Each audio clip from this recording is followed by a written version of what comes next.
Halo anak-anak SD Shalom yang dikasih Tuhan Yesus, selamat pagi. Shalom. Bagaimana kabarnya anak-anak yang diberkati Tuhan Yesus? Anak-anak hebat, anak-anak yang luar biasa. Di tahun yang baru ini, Mem Siska mengucapkan Merry Christmas and Happy New Year. Walaupun sudah terlambat, nggak apa-apa ya, karena ini kan pertemuan kita yang pertama. Nah, kita mau mulai devotion saat ini, namun kita mau berdoa dulu, minta hikmat Tuhan supaya saat firman ditaburkan, hati kita, pikiran kita seperti tanah yang subur. Pada saat benih ditaburkan, benih firman itu bisa bertumbuh dan berbuah dalam hidup kita. Yuk kita berdoa. Tuhan Yesus yang begitu baik dalam hidup kami, terima kasih untuk saat ini. Kami mau mendengarkan firman-Mu Tuhan. Engkau yang tolong kami, Engkau yang pimpin kami, Engkau yang memberikan kami hikmat dan kekuatan. Tuhan, minta Roh Kudus-Mu Tuhan untuk memberikan kami hikmat dan pengertian. Biarlah hati kami jadi tanah yang subur, sehingga firman-Mu itu bisa berbuah dalam hidup kami. Terima kasih Tuhan, di dalam nama Tuhan Yesus kami berdoa dan mengucap syukur.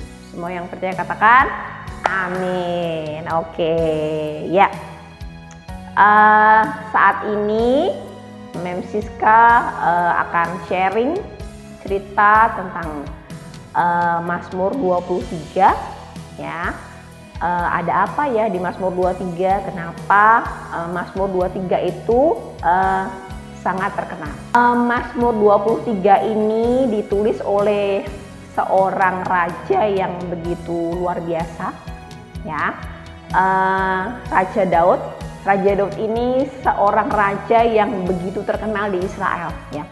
Sebetulnya Israel itu memiliki banyak raja. Namun dari semua raja yang pernah memerintah Israel dari awal sampai belakang ya, Raja Daud ini sangat terkenal. Raja yang tidak hanya dicintai oleh rakyatnya, namun juga seorang raja yang berkenan di hati Tuhan. Dulu Raja Daud ini adalah seorang gembala, ya, gembala domba. Dan pada saat dia sedang mengembalakan kambing domba, dia sering bermain kecapi. Dan pada saat dia bermain kecapi itu, dia menyanyi untuk Tuhan. Ya. Sungguh raja yang sangat luar biasa. Dari Mazmur 23 ini kita akan begitu banyak dapat berkat, dapat kekuatan, apa yang harus kita lewati di tahun-tahun ke depan. Namun sebelum kita baca ayat-ayat yang ada di Mazmur 23, kita mau saksikan dulu video berikut ini. Tentang apa? Penasaran? Yuk kita simak videonya.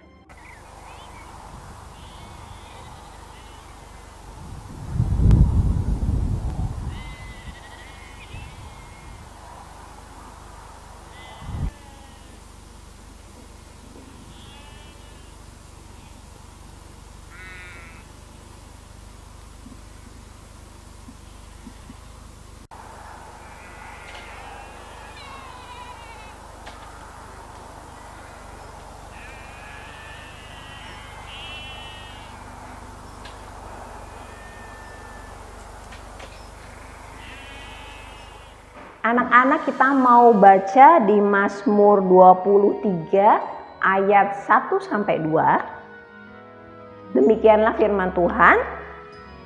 Tuhan adalah gembalaku, takkan kekurangan aku. Ia membaringkan aku di padang yang berumput hijau. Dari ayat ini kita mau lihat ya.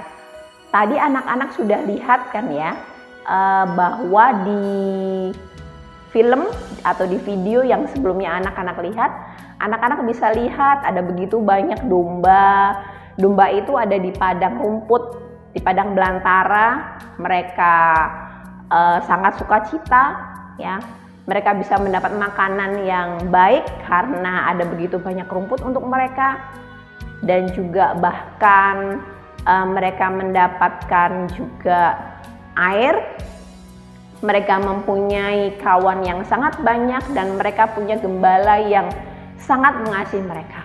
Nah, di ayat yang 1-2 dikatakan bahwa Ia membaringkan aku di padang yang berumput hijau. Bicara tentang apa sih? Kita punya Allah yang tidak akan pernah membiarkan kita kekurangan, tidak akan pernah. Ya, karena di ayat ini dikatakan bahwa takkan kekurangan aku. Berarti nggak akan pernah dibiarkan kekurangan, ya.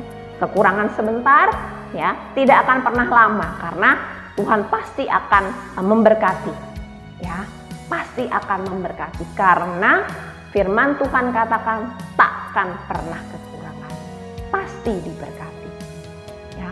Kemudian ada ayat lanjutannya, Ia membaringkan aku di padang yang berumput hijau. Bicara tentang apa sih? Nah, berbicara tentang Allah yang menyediakan. Ya, anak-anak pernah dengar ya Jehovah Jireh atau Jehovah Jireh dalam bahasa Indonesia. Allah yang menyediakan. Nah, kalau anak-anak yang kelas 1 pasti belajar tentang Abraham, ya. Abraham juga kenal Allah sebagai Jehovah Jireh, Jehovah Jireh, Allah yang menyediakan. Daud juga mengenal Allah yang sama, ya, Allah yang menyediakan. Kalau mereka, ya, Bapak Abraham dan juga Raja Daud mengenal Allah yang menyediakan, Jehovah Jireh. Allah yang sama yang saat ini kita sembah juga menyediakan. Menyediakan apa? Menyediakan banyak hal jasmani, hal rohani, hal yang kita butuhkan selama kita ada di dunia ini. Tuhan sediakan. Saat ini apa yang jadi kebutuhan anak-anak? Mungkin ada anak-anak yang saat ini sedang sedih di rumah. Mem, aku tuh sekolah tapi aku malu mau ambil rapot. Mama tuh belum punya uang. Papa nggak kerja, Mem. Terus aku mau pergi jalan-jalan juga nggak bisa. Aku belum bayar uang sekolah. Aku belum beli buku-buku, seragamku masih seragam yang lama, atau aku nggak punya seragam sama sekali. Apa yang jadi kebutuhan anak-anak sekarang? Sampaikan pada Tuhan, belajar jujur sama Tuhan. Karena Allah yang disembah oleh Abraham, Ishak, Yakub dan juga Raja Daud, Allah yang sama, yang saat ini juga kita sembah, yang menyediakan kebutuhan anak-anak juga. Yuk kita belajar jujur, minta sama Tuhan. Dan percaya Tuhan pasti memberikan apa yang menjadi kebutuhan anak-anak. Asal anak-anak meminta dengan percaya. Ya, ajak mama, ajak papa. Kalau misalnya lihat mama nangis, gak punya uang, atau lihat papa sedih karena belum dapat kerjaan, bilang ke mereka, "Pa, Ma, yuk kita doa. Yuk kita minta sama Tuhan. Ingat, kita masih punya Tuhan, Allah yang menyediakan, Jehovah Jireh, yang sangat baik dan sangat luar biasa." Kita akan lihat juga ada satu video, ya, ada satu video tentang apa. Yuk kita saksikan videonya. If you see a sheep in this position, it's very easy to save its life. Simply walk quietly and steadily up to it and roll it over. Once it's the right way up again, the sheep will probably run back to the flock. But as you can see, this sheep's still quite wobbly. She was probably on her back for some time and is finding it hard to balance again. Kita mau baca lagi Mazmur 23 ayat ketiga. Bunyinya apa ya? Yuk kita baca sama-sama. Mazmur 23 ayat yang ketiga. Ia membimbing aku ke air yang tenang. Ia menyegarkan jiwaku. Ia menuntun aku di jalan yang benar oleh karena namanya. Nah, tadi baru saja anak-anak lihat satu video bagaimana seorang gembala itu menolong dombanya, domba yang terjatuh ya, domba yang terguling dengan posisi 4 kakinya di atas dan tidak bisa berdiri sendiri.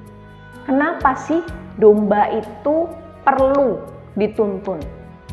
Kenapa sih domba itu butuh selalu dengar-dengaran apa kata gembalanya?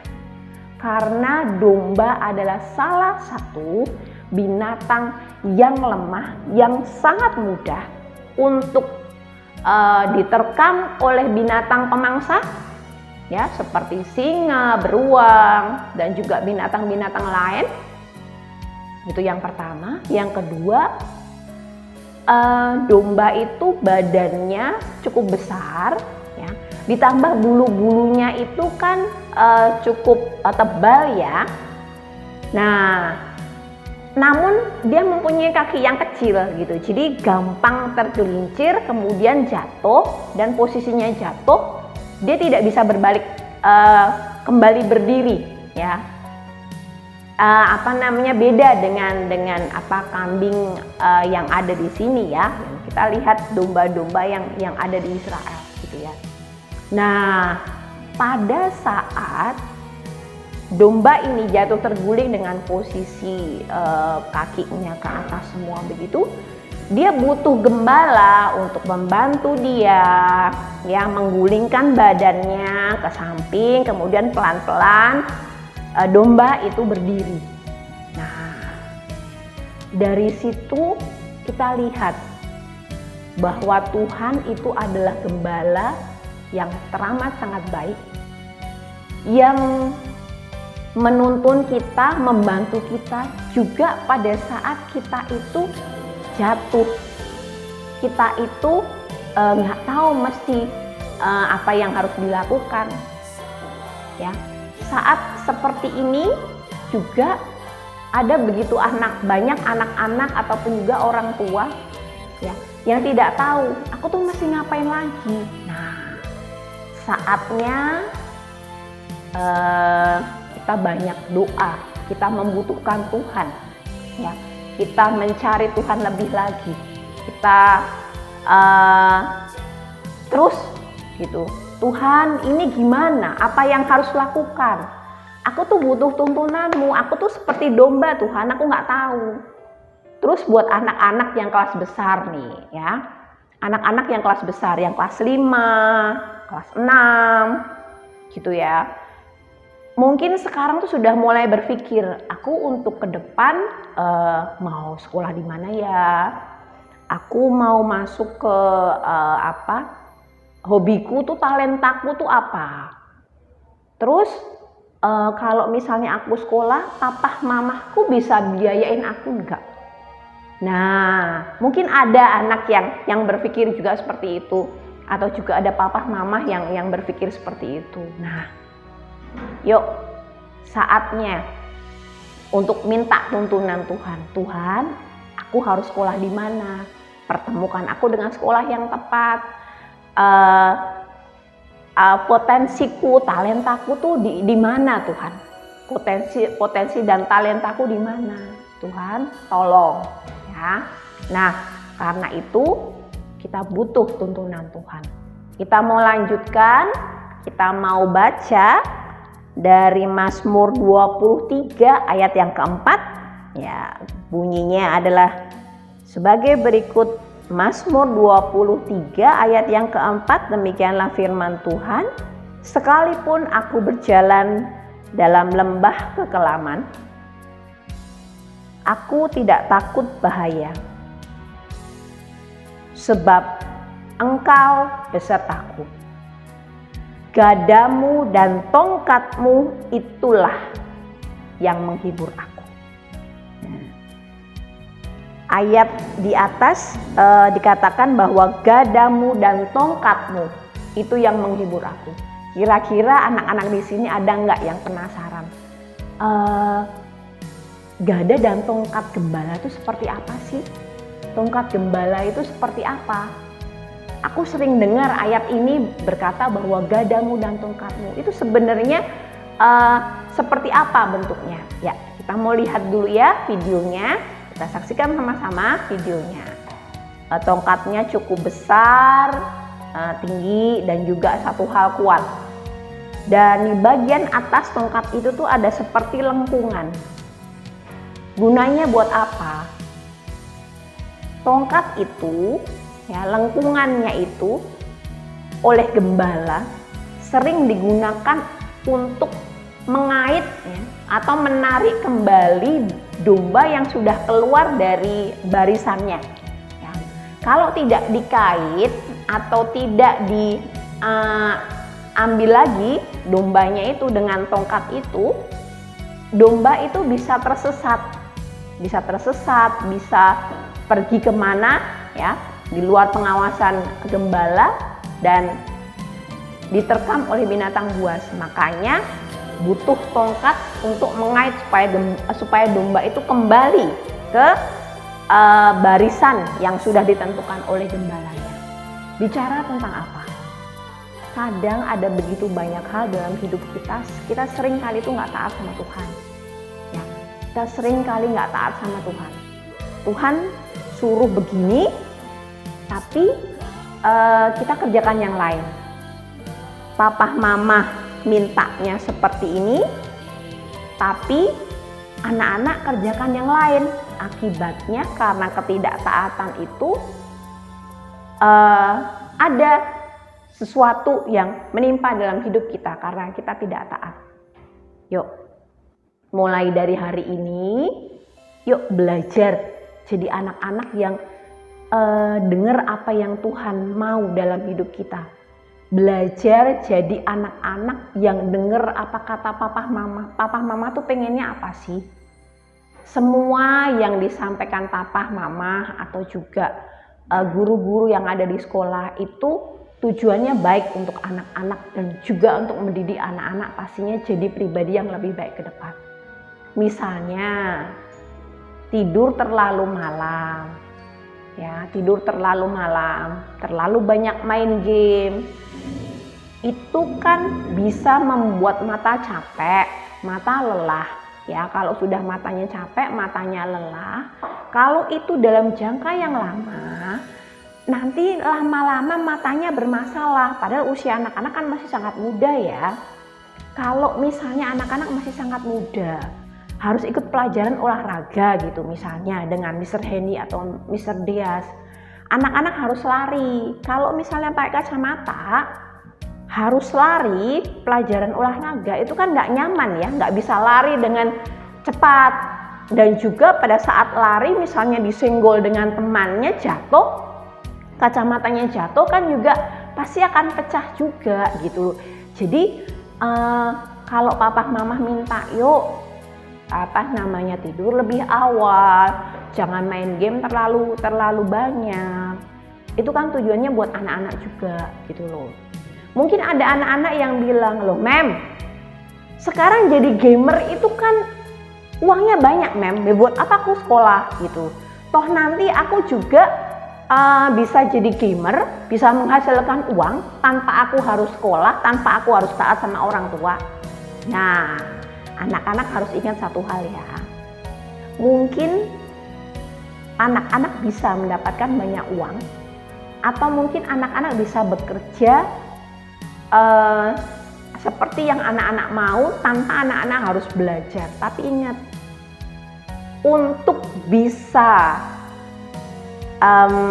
berkat Tuhan itu tetap ada, salah satunya adalah karakter.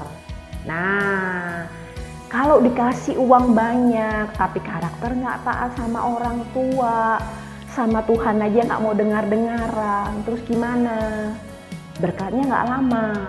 Bukankah anak-anak pingin kalau misalnya Tuhan berkati, bukan berkat hanya sebentar, tidak bisa mengelola, terus tiba-tiba berkatnya hilang? Kan nggak pengen ya seperti itu ya. Makanya walaupun pengen jadi YouTuber, pengen jadi gamer, anak-anak tetap harus sekolah supaya karakternya dibangun, anak-anak punya disiplin, tahu apa yang harus dilakukan.